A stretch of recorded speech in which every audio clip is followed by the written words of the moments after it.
All right, guys, welcome back for lesson 4 for kitchen senses. And I want to say thank you for joining us again. And a quick recap. So in lesson 1, we talked about knife skills and just some general kitchen safety. In lesson 2, we took a tour of the kitchen and got acclimated with some of the equipment that we've seen. And then in lesson 3, we talked about Trim Sense, which is the Loaves and Fishes trim or waste management tracking system. And so, again, our waste tracking is going to be talking about and making sure that we're being as sustainable as possible with some of our products as they come into the kitchen. And that segue will just kind of lead nicely into what lesson 4 is, which is going to be not only sustainable foods, but also healthy foods. And we're just going to have a conversation around some of those things and some of those ingredients that you might see in our kitchen. So let's kick it off by talking about sustainable foods. So sustainable foods, by definition, can be produce, they can be packaged or distributed or consumed in sort of any manner that reduces the environmental impact. So, whether that's an organic product or, like Happy Chicken or whatever that looks like, there can be a lot of different versions of sustainable food. So let's talk about sustainable farming. So crop rotation, humane treatment of animals, we talked about that, kind of like the Happy Chickens, and environmentally safe foods, whether that's fair trade products such as like farmers picking, growers and producers that have been paying a fair wages, so those would all be examples of fair trade. And then there's just kind of like good for you and good for the environment vibe that these sustainable foods have. And so, as far as eating and using sustainable foods go, in this vision and this larger mission that we have with Kitchen Sense, not only do we want to be mindful of the products from a waste perspective, we want to be comfortable in the kitchen, but we also want to try to, whenever possible, use sustainable foods. And so, to kind of tie that together, we've got less food waste, plus that mindful product selection, plus lower food cost and healthy eating gives us that kind of full picture of sustainability. And so if we just kind of think about what some of those things can be, or just examples from the real world, look at the cost of French fries. So if you were to go to McDonald's and just buy a small fry, you probably might find that on one of like the dollar menus, or these days it might be a $1.25 menu. But French fries are going to cost let's say $1.25. If we were to go to the grocery store and try to get a fresh fruit cup, that fresh fruit cup is probably going to cost like 3 or 4 times what that French fry cost. And so sometimes, this healthy food or sustainable eating can get this sort of bad stigma of, healthy eating or sustainable eating will cost more money. And, unfortunately, that is a little bit of a byproduct of some of the larger franchises and just like that, cookie cutter type operation of foods. And although that is sort of a reality with some of these examples, that French fry and the food and the fresh fruit being sort of the extreme, we also want to encourage you guys that eating fresh, eating sustainable, and eating healthy can also be economical as well. So, that includes farm fresh, organic, and local foods. They don't always have to be expensive, and it doesn't always mean expensive. And so, although you might find those areas in the grocery store, and there is certainly niche products that are going to be at that elevated price point, if you shop and you make partners with either local farms or a co-op, or maybe you have kind of like the tent market set up or whatever that is, you might be able to go down and find some really nice fresh, organic, or locally sourced food. And so the other example would be buying canned or frozen items. And this is a version of sustainability that I think doesn't get talked about a lot. And so there's nothing wrong from a culinary perspective with using canned or frozen foods. They can certainly be good, and in a lot of cases you can find very high quality canned and frozen foods. And so some of the pros of that would be out of season, right? So if it's not fresh sweet corn season like we have in Minnesota, or at least coming up shortly, canned corn is definitely a great option. Now, there might be some recipes that you wouldn't use that for, but it's certainly a product that you can still use. And the same would go for potentially frozen corn, and maybe you do a recipe like a roasted corn kernel versus just a corn on the cob when it's in season. And so as far as frozen foods go, the same thing really is there's lots of products that when frozen, whether it's a protein, vegetables, and certain prepared dishes can certainly be frozen as well. And obviously one of the pros of that is going to be accessibility. And so, if we have foods that are frozen, they're much easier to handle. Typically our kitchens will have either a large reach-in or a large walk-in freezer. And for production or large production that you might see in some of our kitchens, that can be a huge pro. If we can bring in and rescue, say, several pallets or cases of chickens, and we're able to freeze those chickens, and we do it in a culinarily safe manner, and we have a process behind not only freezing and thawing, that chicken is still very usable and is just a great product all the way through still. And then fresh items as well. So, think, oh, well, there's no cons to fresh items. They're fresh, so they're better. Well, fresh foods can also go bad, too. And so if you have fresh foods in your kitchen, now you need to be more, more in line with food ordering. Obviously, we talked about overproduction in one of our previous lessons, and some of all those things that go along with not only the waste tracking program, but just production in general. And so, the con would be we need to just be a little bit more on our toes. You have to be purchasing more often. And obviously, the pro is you have fresh produce. You can really go into seasonality and local things a little bit more. And so, with fresh foods, when you are going to bring those in, it's also really important to make sure that you're bringing in the right fresh foods for the season.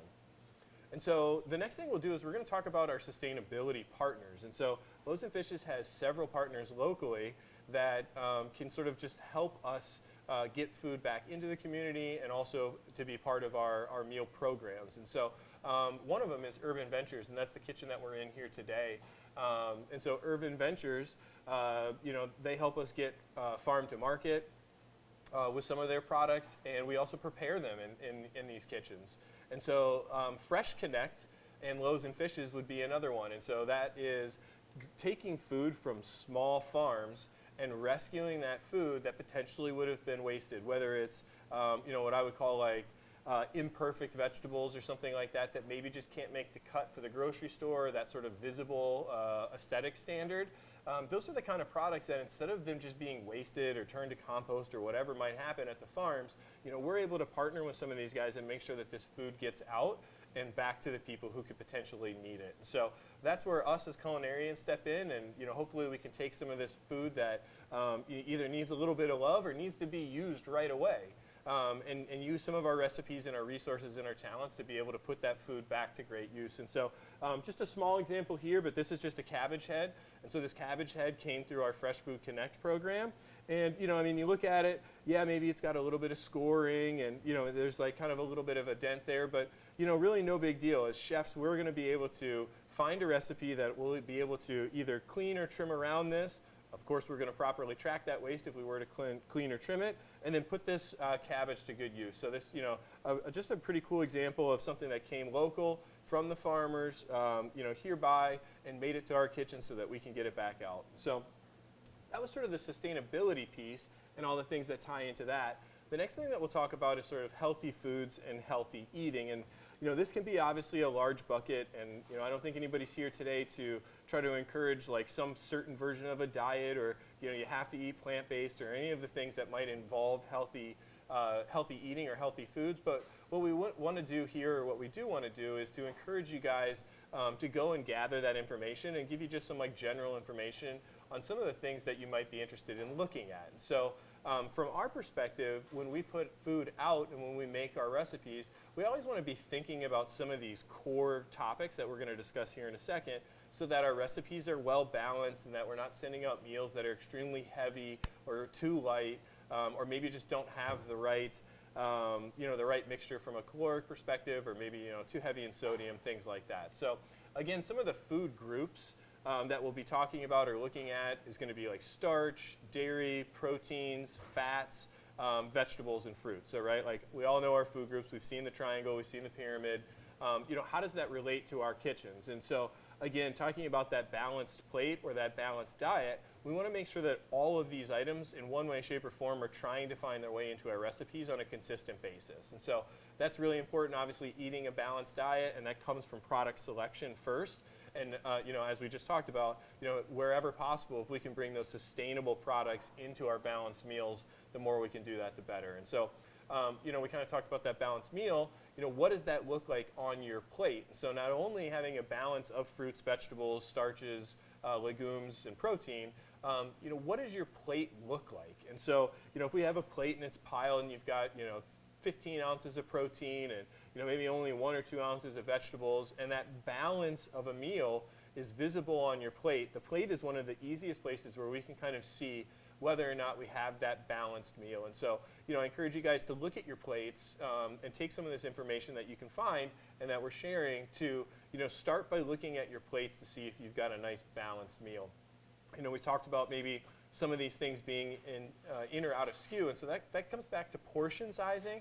And so portion sizing is something that we will definitely do through recipes and that you'll see in a lot of our recipes. So, for example, we might serve, say, somewhere between 3 and 5 ounces for any standard protein, and we might have, say, 4 ounces of a starch or a vegetable component. And so as you can see, like through recipe following and through portion sizing, we can also kind of reverse engineer that balanced meal or that balanced plate look. And so, again, we talked about some of these things like sodium or fat content, protein. And again, not to dive into any specific guidelines, but we do have national guidelines for some of these things. Almost all of the products that we have, whether it's a label from a packaged item or even just looking up something like this head of cabbage, everything is going to have sort of that nutritional information. And there is some national guidelines around what a balanced diet looks like. So I'd encourage you guys to check that out. And of course, like if you have a specific diet that you're maybe following or interested in, definitely look at what are the nutritional guidelines for that diet. You might have something like keto, or you might have a low sodium diet, and of course, each of those things are going to have sort of different guidelines and different restrictions around them.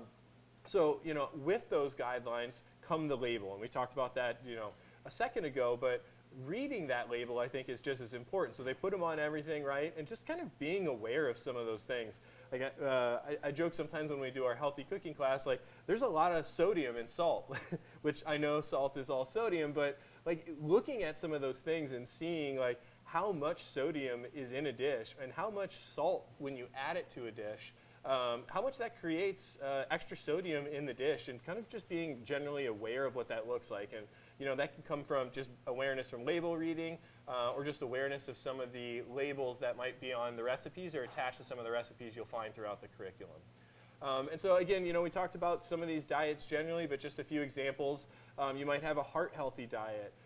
You might have a low sodium diet or a low caloric intake diet, or maybe a Mediterranean diet. And again, all these diets, whether they're the right diet for you or not, or something you're just kind of interested in, I think the important piece is kind of knowing that each of these diets is going to be targeting either a category of food that we talked about earlier, sustainable or not, and also some of the things that we talked about as far as balanced meals, protein size, portion size, and potentially even eliminating an entire section of some of those meals. So that's a few different types of meals or diets that you might find, and again, some of the sustainability about it. So what next? So for our Kitchen Senses daily demo, what we're going to do is we're going to jump into the kitchen, or if you're joining us from at home or virtually, we've created a nice, healthy, farm-rescued recipe that's going to feature some of the ingredients that are found in your kitchen today. So, at least in our kitchen today, our recipe is going to include this head of cabbage, and it's going to be a nice, healthy, balanced meal recipe